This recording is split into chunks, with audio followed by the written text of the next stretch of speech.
everyone, it's Imogen and welcome back to Colouring Kids. I hope you're all doing well. Today I wanted to share an updated video of how I use Fineliners. I've done 2 videos previously sharing this, and it's one of the mediums that I use the most in my colourings, apart from pencils of course. But over the years, as I've been using them, I've found that I use them pretty much as pencils on a page. And I use them in several different ways, and many of those techniques I have shared before, but I thought it would just be good to do a concise sort of recap of how I use them, and also the ways that I'm tending to use them most now that I have sort of realised the capabilities of them. So I will link below the 2 videos that I've done before. I think the first one I did was during lockdown 3 years ago. Which was mainly sharing different types of fine liners that I have and the basic ways that I use them. Whereas the second video was, I was working on a page, I think it was a mythographic page, and I was sharing some techniques as well as sort of recapping what I use. So if you're interested in seeing what fine liners I use and you know the different types, then those videos are probably the best ones to go for. I will just recap some of my favourites in this video, but I wanted to share an example of how I've used them very recently on a page, and also do a mini tutorial and share some of the techniques on a picture as well. So the fine liners that I keep coming back to again and again are the Staedtler Triplus fine liners. Now this is the 60 set, which I think is the biggest set you can get. I actually ended up finding this in a local Ryman's store for about £10, and I think these normally retail for about £45 maybe. I think they're readily available on Amazon, and they should be pretty much anywhere because Staedtler are a very well-known company. But I've only recently just broken into this set because I had a lot of open stock fine liners. So ages ago I had the 24 set, and then I started buying them open stock and getting lots of the unusual colours. And this was just a great buy because I knew that my fine lines would run out. I do have other ones. I'll just show you a couple of examples. So I have this big Emma Bridgewater mug that I keep lots of the colours that I use the most in. So I've got lots of my Staedtler ones here. So there are some lovely colours that are really unusual, and I buy these from art shops. So normally they do have these open stock, or they will have the Stabilo ones. So I also have quite a few of the Stabilo ones. I was very kindly sent some of the pastel ones a while ago, and also I didn't have a big set of these. I've just sort of collected them bit by bit. I've recently got a couple more because they've just come out with some new colours. So these are great, but I do find that the nibs are slightly different for me. I just find that the Staedtler ones glide over the page a bit more easily, but the Stabilo ones have beautiful colours as well, so you can't go wrong with either of them.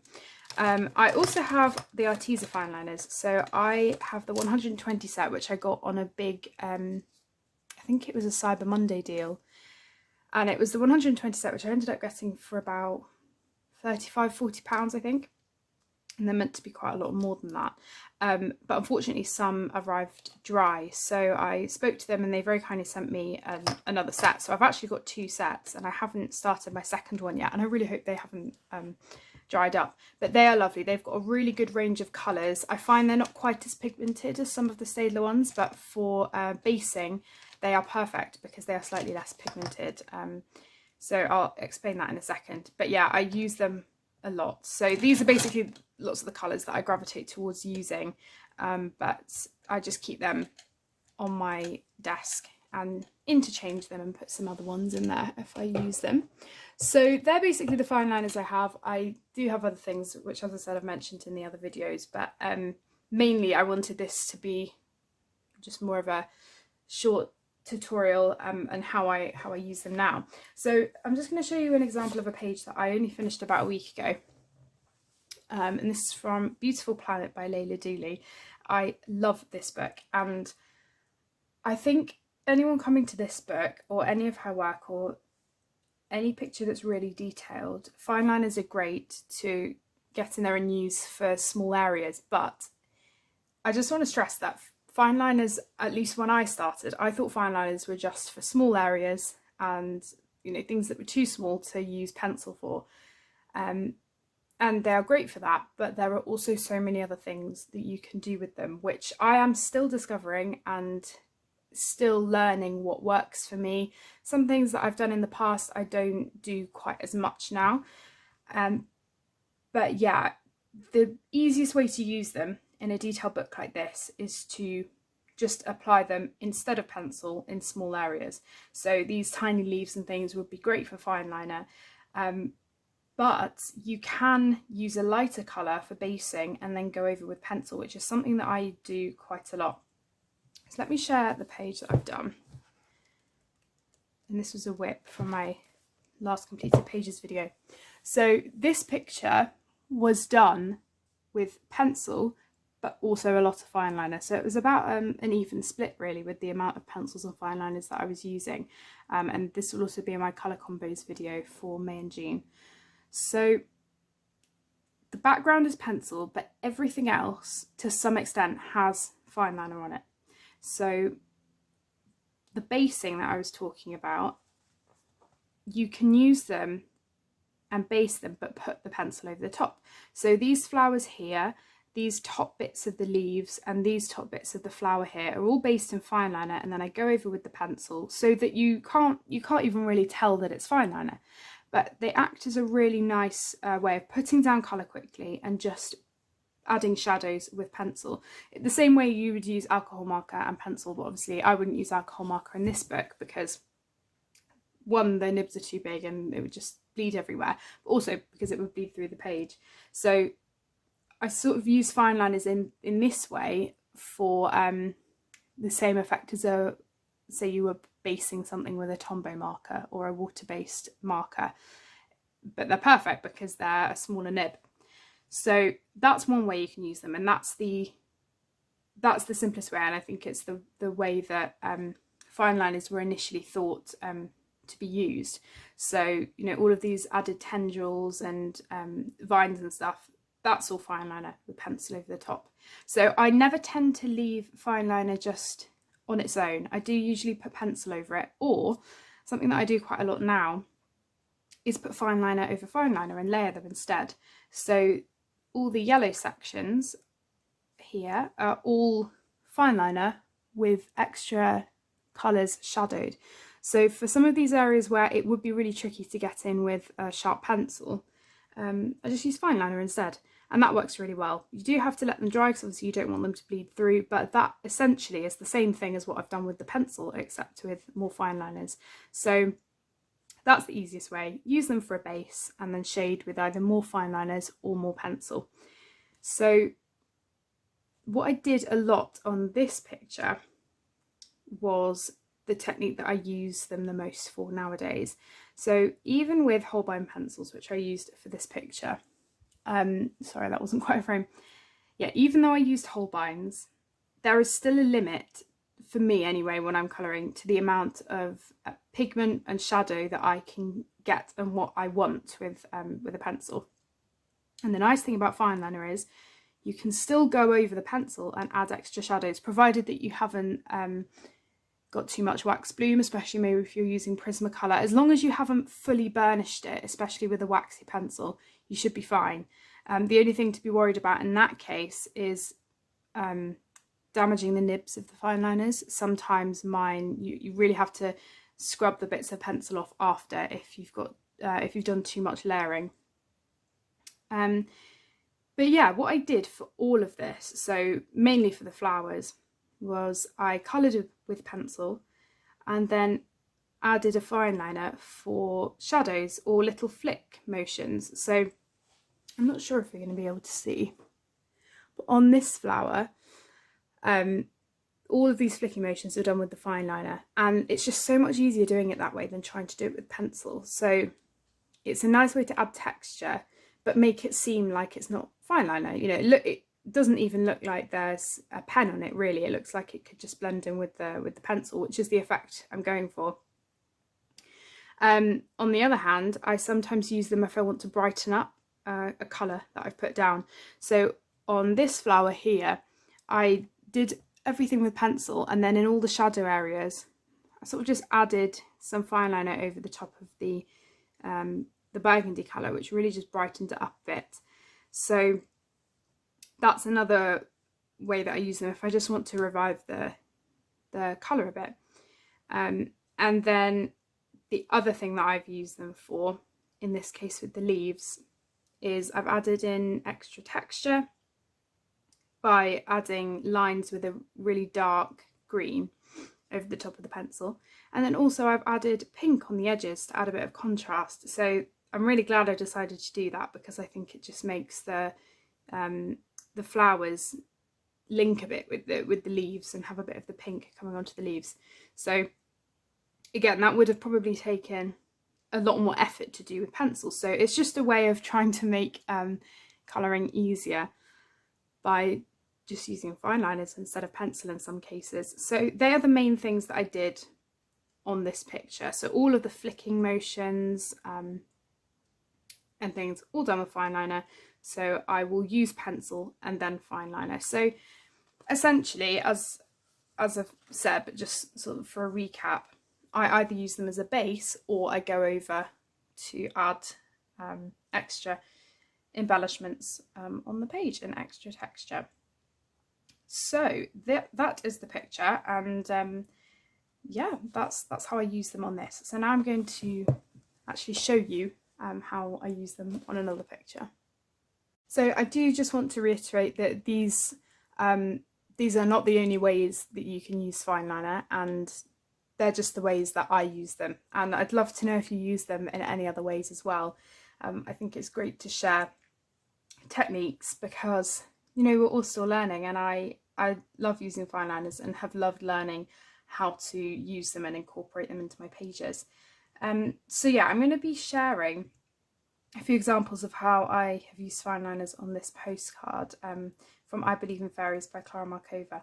Now, I'm using the Faber-Castell Black Edition pencils, but as you can see, I've basically got as many fine liners as I do pencils.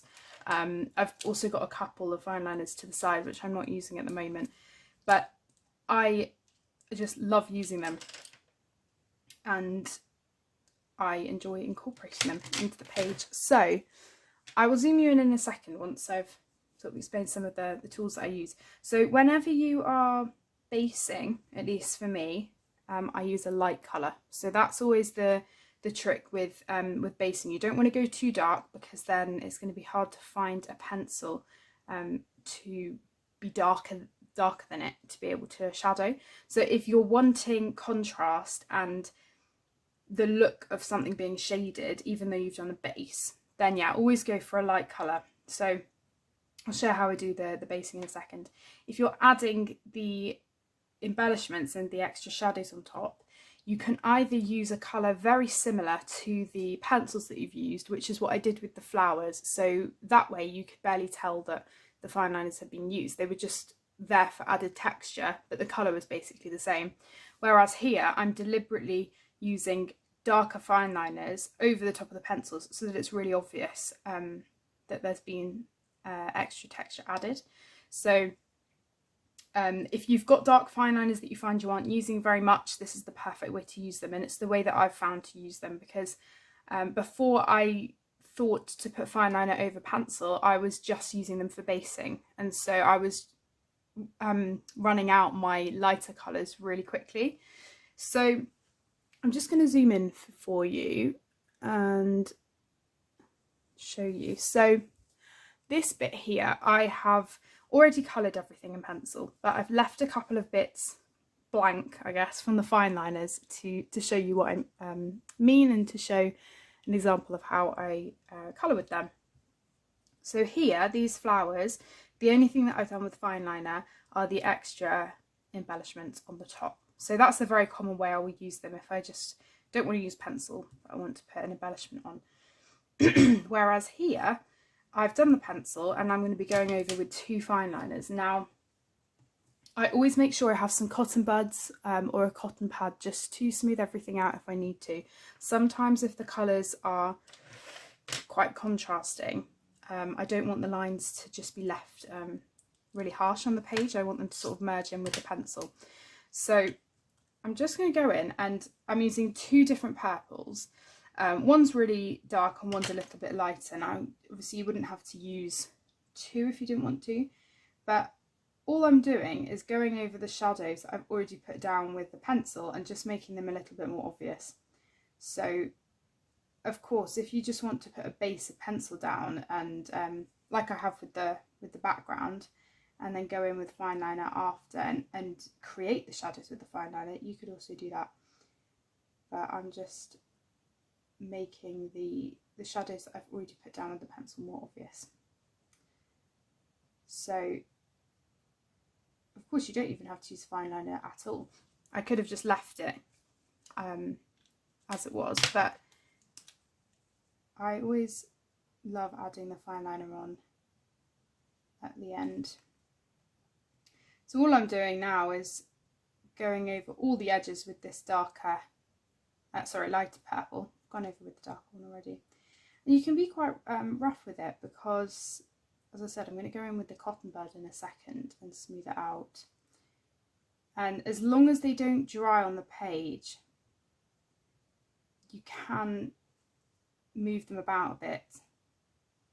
And it also helps if you say you've just coloured something. It also helps if you do it quite soon after. So for me, I used a blender pen, and if the blender pen is still a little bit wet on the picture, that also helps. So I'm just smoothing it together like that. So it's just smoothed it a little bit. And now the good thing about them is you can always go over with pencil as well. So sometimes, depending on how much you've used fine liner, it's going to be a bit more difficult to go over them, but normally you can, and there's not an issue with it. But you can basically keep deepening the shadows as much as you want with fine liner or with pencil, and just mix them together. Yeah, that's basically what I do for deepening shadows. So that's the way I would use them for that. Now I'm using the greens on this leaf, or the green I should say, I'm only using one, to add texture. So these are just lines and I don't want them to be blended into the pencil. So this is a slightly different technique. So for this, it's really as easy as it looks. I'm just outlining the edge of the leaf, and then I'm also going to go in and add more lines, because sometimes, and this often happens with pictures, I get the urge to add something else, whether that be, I don't know, flowers on a dress, or just extra shapes and things, or just extra lines, as I showed for the flowers. So of course you can go over the lines that are already there, but also create your own, which I think is really fun.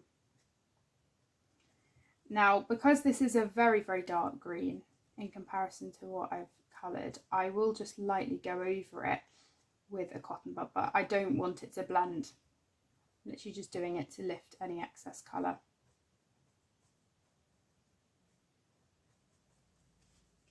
So I'm just really, really lightly going to go over it.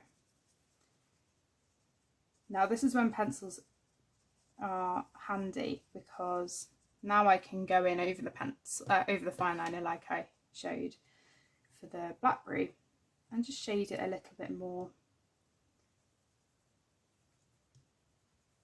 And you know, even if you're not using fine liner, this is still a good example of how you can still go in with pencil after you've used a blender pen or a blending pencil as well, which I often do. I normally go in with extra shadows.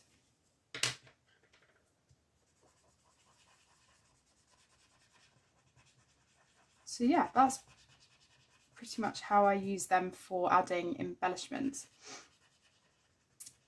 And the same thing could be said for hair as well. So if you want to add extra shadows or fur, often for fur, if I find I'm not getting the right amount of strokes, or really obvious markings for the fur, then I will go in with fine liner. I did that actually for my J that I did in my Meine Rose Asian picture last month. So I coloured it all with pencil and thought, actually I want some texture in there, so I went in and added some fine liner to it. So that is how I use them for embellishing. Now I'm just going to show you how I use them for basing. So I'm going to come up to this branch here, and yeah, it really is as simple as it looks. I'm basically just going to base it like I would with a marker. Now I do get quite a lot of questions about how do you not get your fine liners to streak, and I do. They do streak, and to be honest, it isn't very noticeable once you put the pencil over the top, so I wouldn't worry too much about the streaking. Of course, if you're leaving it as it is, not adding pencil, then the streaking might be a bit more obvious, but I have not found a way to avoid streaking completely. It depends what colour I'm using. If it's a really dark colour, then of course there might be a little bit less streaking. But a way you can sort of prevent it, which is what I've just done here, is outline the area you're colouring and then fill it in, and that does help a little bit. But I'm not sure if the camera's going to be able to pick it up, but even there I've got a couple of darker spots, and it doesn't bother me at all because I know I'm going to be able to cover it up with the pencil. So this is one of the lightest browns that I have in the set, pretty much the lightest one, so I had to be quite careful about the pencils that I was picking to go over the top. So I've gone with a brown that's quite a few shades darker, and then a brown that is basically the same colour as it. So if you're wanting everything to blend together really cohesively, then try and pick a pencil that matches the fine liner colour as well as one that contrasts it. So as you can see, this pencil shows up quite clearly on here. Now I haven't decided yet whether I'm going to go in with something even darker.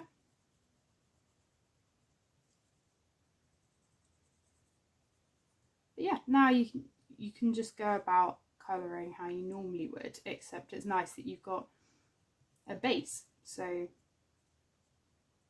yeah, it's basically like using an alcohol marker. So now going in with the lighter colour, which will merge everything together.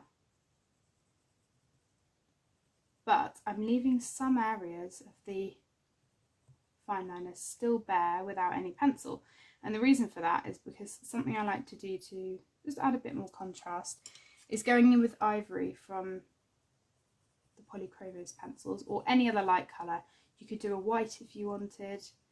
And yeah, just adding some highlights to maintain some of the lighter colour. And then of course you can go back in with the darker colours. So they're just a really good way of helping speed up the process for you. So I'm now going to go back in with the fine liner and just add some extra texture lines. And what I tend to do is just go over the markings that have already been put down.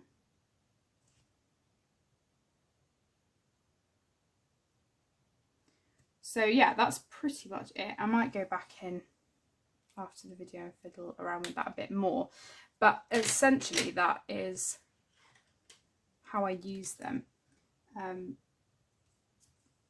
a few different ways. So the only thing I wouldn't really recommend using them for are very, very large areas.